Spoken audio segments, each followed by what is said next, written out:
I was digging through my record collection the other day, trying to find something old to listen to that would feel new. I know that sounds kind of weird, but you know what I mean, right? Something that I hadn't heard in a very long time, and, well, this is the album that I found. Yep, David Soul's 1976 self-titled debut album.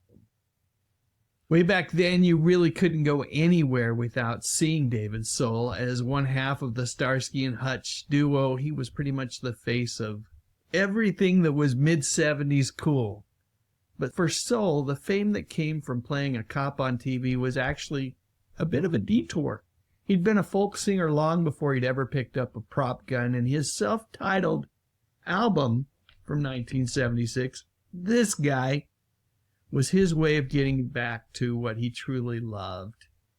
He didn't just throw this record together to try and make a quick buck off of his TV series.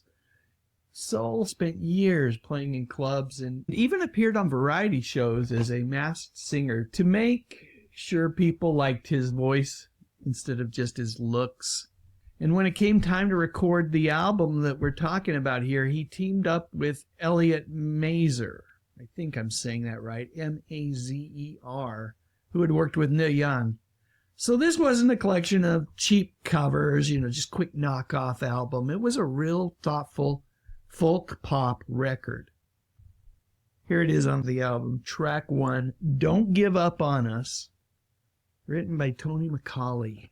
That's the song that everyone remembers, right? Little known fact, it wasn't actually on the very first version of this album. But once the single became a hit, it was added and was one of the primary reasons that the album sold so well. And the song still holds up today. It's a very simple, soft ballad that relies almost entirely on Soul's voice.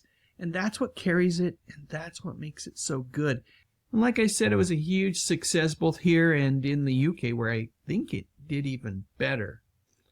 One of the more interesting parts of this album is Soul's collaboration with another actor, a guy named Gardner McKay. Now, you got to be really old here to remember McKay, but he was the star of a show in the early 60s, maybe even late 50s, going into early 60s, called Adventures in Paradise.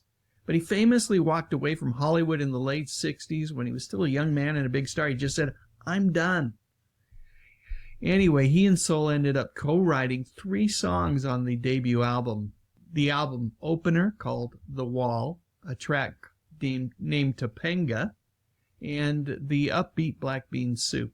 It's a pretty cool connection between two actors who both seem to have their hearts in writing and music more than being famous faces on a TV screen.